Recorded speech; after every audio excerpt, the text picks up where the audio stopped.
الله دې رحم وکړي نن د انسانانو نفسونه دا بدل شوي دي نفسونه دا مختلف دي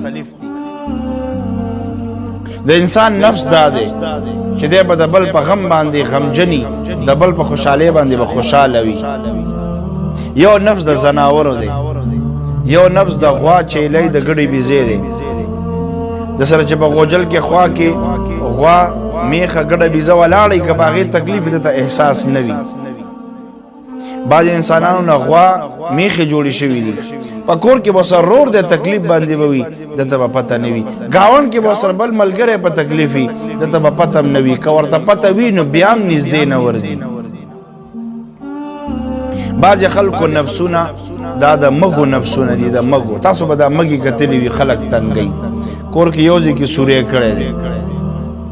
هلته نه راوځي ته به لاړ شي ګزار به وکړې د چپلې د لرګي د کاڼي مږه به سوري ته ننوځي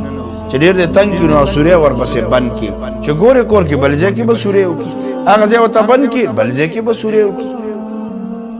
نو مږه تنګول کوي بعضې سړی هم دا هم د مږې بچی وي تنګول به کوي یو ځینې به تا پریشانه کړي چې هغه سوری ورته بند کړي بل ځینې به ته پریشاني جوړه کړي هغه سوری ورته بند کړي بل ځینې به پریشاني جوړه کړي نو بعضې انسانان دا د مږو بچي دي بعضې انسانان دا د میخو د غواګانو بچي دي بعضې انسانان د لړم بچي دي او بعضې حقیقت کې د لړم بچي دي لړم وګورئ مار وګورئ دی چې کله بل لټک ورکوي نو د مار او لړم ته پې یو څو ډراپه وینه نه ورخېږي چې مار او لړم پې بس باډي بلډر شو ډېرې مسلې راووتې نه مار او لړم دا ټک ورکوي دې دپاره چې بل له تکلیف ورکړي او دله مزه ورکړي بس د بل په تکلیف کې لیدل دا د مزې وخت دی ټک یې ورکړو هغه ته تړپېږي نو مار او لړم ته پې څه فایده میلاوه شو چا ورته ګلونه ولګول تنخوا یې ورته سیوا که نه بس مار او لړم چې د انسان په تکلیف کې وګوري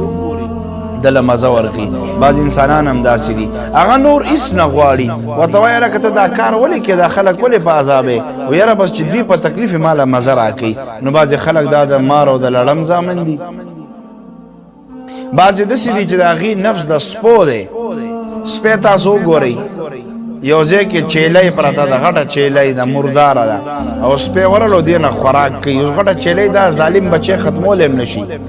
زیات نه زیات د سپی به دې 1 کیلو غوښه وخوري او چیلۍ ټوله 40 کیلو غټه چیلۍ ده چې بل سپی راشي خوا کې هغه دې نه خوراک کوي دی به د داړې چینګې کړي وغبېږي ورته هپسې ور منډه کې لګې لرې کړي داسې چې ته مه خوره حالانکه کدی باندې لس پیم راغون شي چیلې نشي ختموله بعض انسانانو نفسونه د سپو دي خپل وسره ډیر مال پروتي ارسب وسره وي خو که غریب چرته ورلو دروازې له چلک سراکا یا طالب مولا ورالو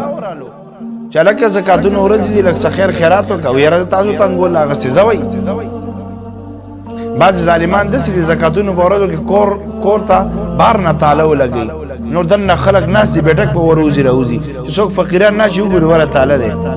دا چرته تلی دي او هغه ظالمان دنه کور کې ناس کاشفه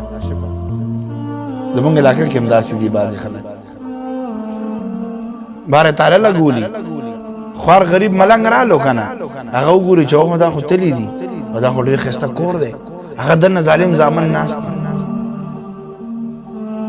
او شاپر کې پیسې تا وکړي ربړې د تاو کړي او ګنډای کې او جیب ولا جوړ کړي هغه کې نو نفسونه نن سبا بدل دي شریعت مقتدا وي چې زندگی په دنیا کې تیرې نو زما د اصول لاندې